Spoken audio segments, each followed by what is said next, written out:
when we create things, we have to live with them.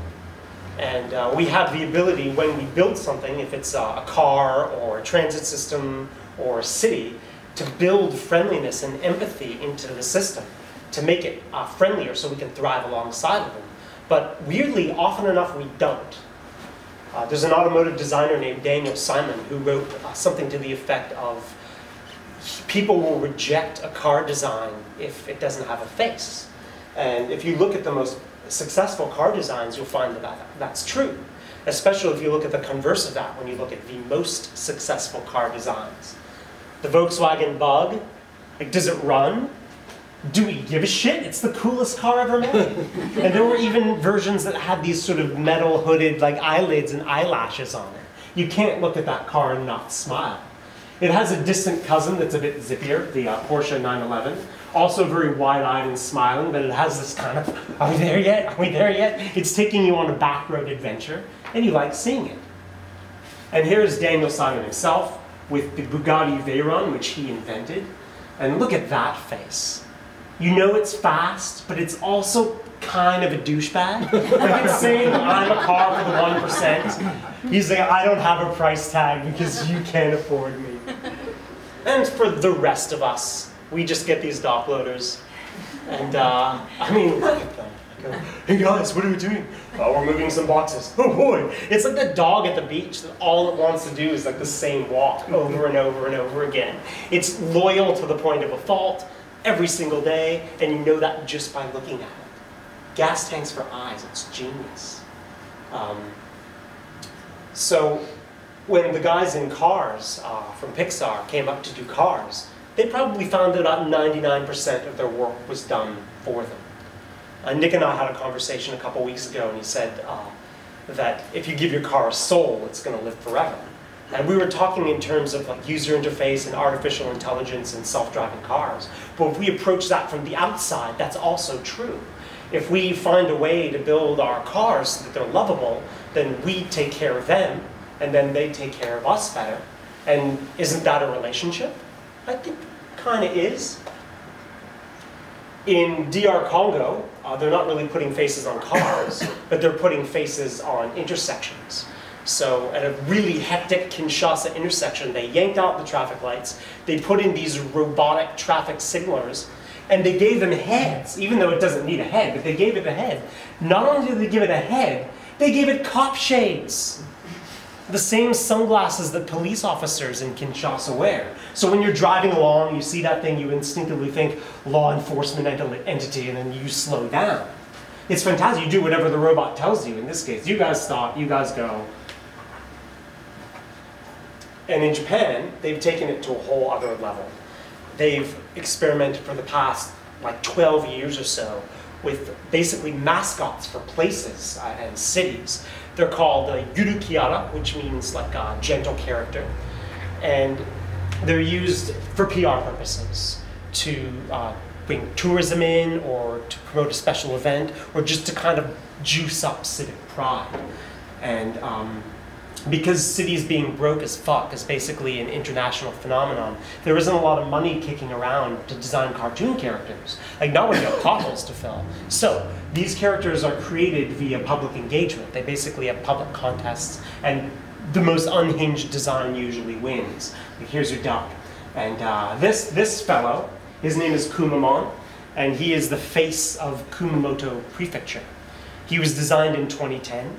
He is, on paper, he is a government employee. And he was designed because a new Shinkansen bullet train line went in 2010. And Kumamoto Prefecture said, we want to get tourists up here. So they came up with this campaign called Kumamoto Surprise. I guess, you know, surprise, it's a bear. And since then, this guy has gone mega A-list. He is still, I guess, he still has his day job, but he's sold over $200 million worth of merchandise. He's been on TV, he's in vending machines, he's on Twitter, and yes, I do follow him. Here he is with Weezer. I kind of thought he'd be taller, but there he is. Here he is in my bathroom. And there's another bear, another Akihabara bear. This is a Yubari melon bear, and he has a backstory as well. Once upon a time, he was a normal brown bear, but he stole one too many of Yubari's tasty and overpriced melons. And he was turned into the slap in the face to nature that you see before you now. He's kind of cute, I guess. How cute is he now? How cute is he now when he's eating the head off of another city's mascot in front of an eyewitness?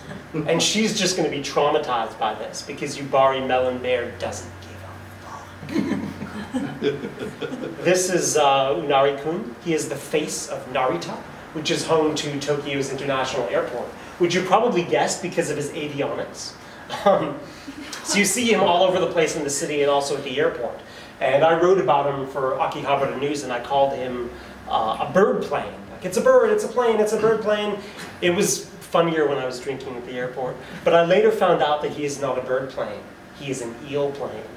And so I was overcome with shame, and so I had to apologize to him on Twitter. I said, Unari-kun, when I saw you at NRT, I thought you were a bird plane, not an eel plane. I'm sorry. And he wrote back, because he's a gentleman. He said, no problem. Many people call me Penguin. I look forward to talking to you soon.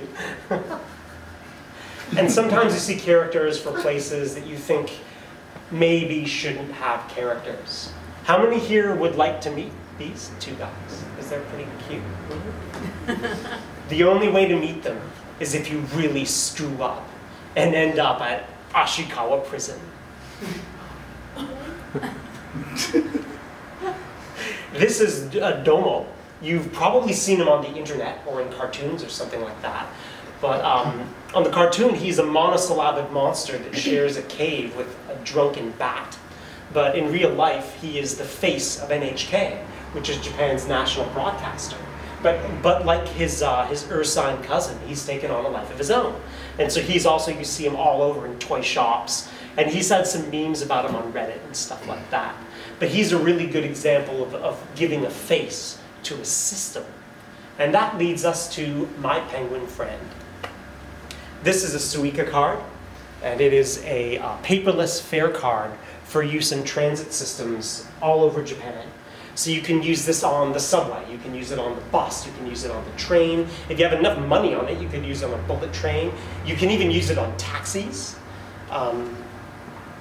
And even though Suica means watermelon, the face they gave it is that of this very busy but very friendly penguin.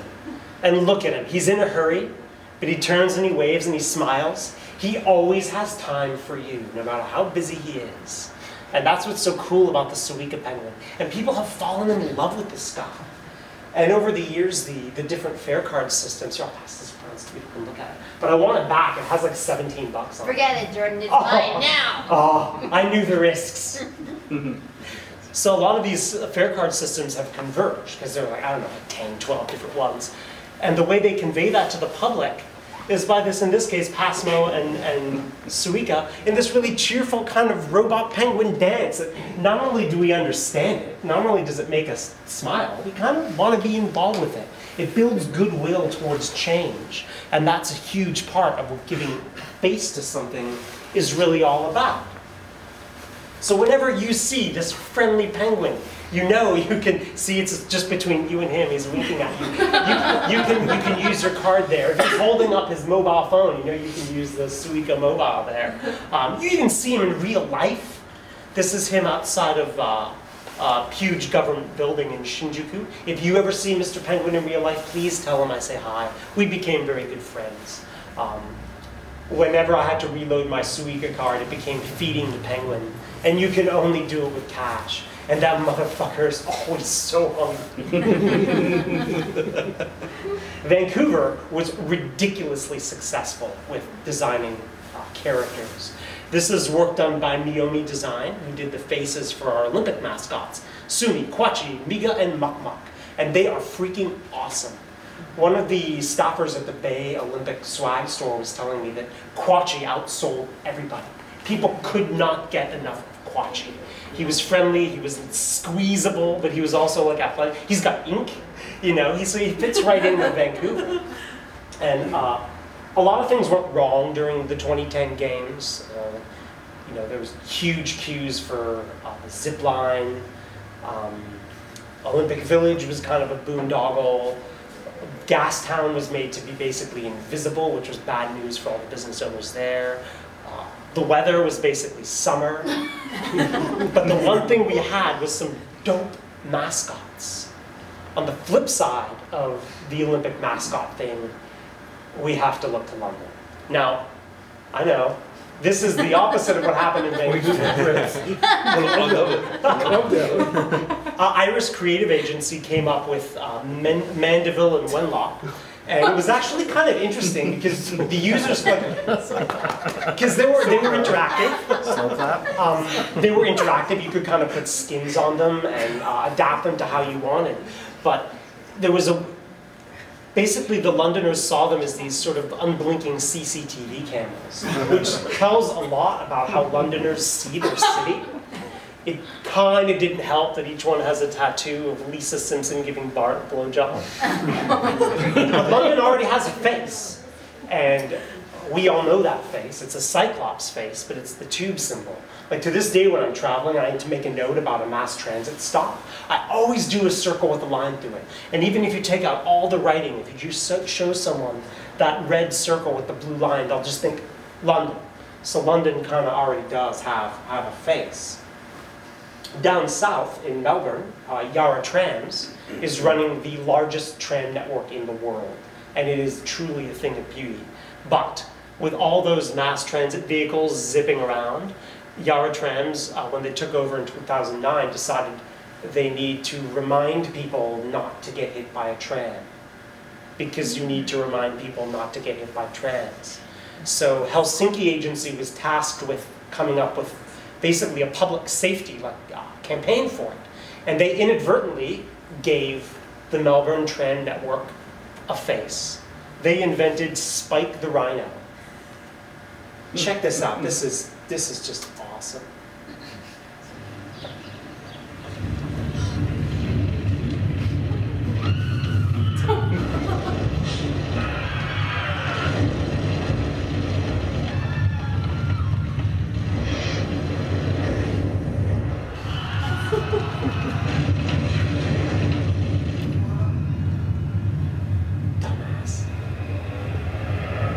A tram weighs as much as 30 rhinos, so look, listen, be alert around trams. Melburnians love the rhino. I love the rhino. I also really like the idea of the rhino as a unit of measure when measuring transit vehicles. I think that's really cool. In Vancouver, we're upping our transit system to the 21st century as well, bit by bit. Or we're introducing the compass card.